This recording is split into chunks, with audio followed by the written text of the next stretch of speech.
नमस्कार. निवेदक विठ्ठल पवार या माझ्या यूट्यूब चॅनलमध्ये आपल्या सर्वांचं सहर्ष स्वागत. मान्यवर पदाधिकाऱ्यांसाठी, कार्यकर्त्यांसाठी, उपस्थितांसाठी नवरात्र उत्सवाप्रसंगी उत्कृष्ट भाषण कसे करावे, आपले विचार त्या प्रसंगी काय मांडावेत, याबद्दलचा सविस्तर माहिती देणारा हा व्हिडिओ आहे.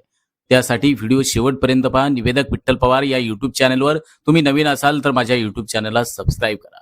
नवरात्र उत्सवाचं जबरदस्त भाषण. नमस्कार. या पावन मंगलमय असलेल्या दुर्गामाता नवरात्र उत्सव मंडळ करंदी खेबा येथील नवरात्र उत्सवाच्या प्रसंगी येथे उपस्थित असलेले सर्व मान्यवर, पदाधिकारी, कार्यकर्ते, माता भगिनी, युवक युवती तसेच मंडळातील कार्यकर्त्यांचं मी स्वागत करतो व नवरात्र उत्सवाच्या आपल्या सर्वांना मंगलमय शुभेच्छा देतो. आज आपल्या साऱ्या महाराष्ट्रात गावागावात आनंद आणि उत्साह त्याचबरोबर भक्तिभावानं नवरात्र उत्सव साजरा होत आहे. हा उत्सव केवळ दिवे झगमगाटाचा नाही, तर आपल्या संस्कृतीचा, आपल्या परंपरेचा आणि आपल्या सामूहिक ऐक्य भावाचा प्रतीक आहे. हा उत्सव साजरा करताना आपण एक गोष्ट सर्वांनी लक्षात ठेवली पाहिजे, की उत्सव हा आनंदात साजरा झाला पाहिजे, पण त्यात कुठेही गालबोट लागू नये. समाजात सौहार्द, बंधुभाव टिकला पाहिजे. विनाकारण कार्यक्रमात गोंधळ, गर्दी, वादविवाद टाळले पाहिजेत.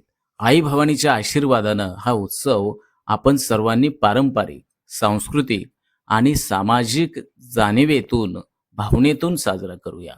नवरात्र म्हणजे केवळ आरती भजन नाही, तर मित्रांनो, आपल्या घराघरात सुख, समाधान, शांती आणि ऐक्याचा संदेश देणारा हा उत्सव आहे. या नवरात्रात विविध उपक्रम, समाज उपयोगी कामे, महिला सक्षमीकरण, युवकांना दिशा देणारे विचार हे झाले पाहिजेत. तेव्हाच या उत्सवाला खरा अर्थ प्राप्त होईल. आज मी आई तुळजाभवानीच्या चरणी हीच प्रार्थना करतो, की आपल्या गावातील प्रत्येक घरात सुख, समाधान, आरोग्य आणि भरभराट लाभो. आपल्या नवरात्र उत्सवाच्या माध्यमातून समाजात ऐक्य, शांती आणि बंधुभाव नांदो. या मंगलमयी प्रार्थनेसह आपल्या सगळ्यांचं मी मनपूर्वक आभार मानतो. जय भवानी, जय शिवराय.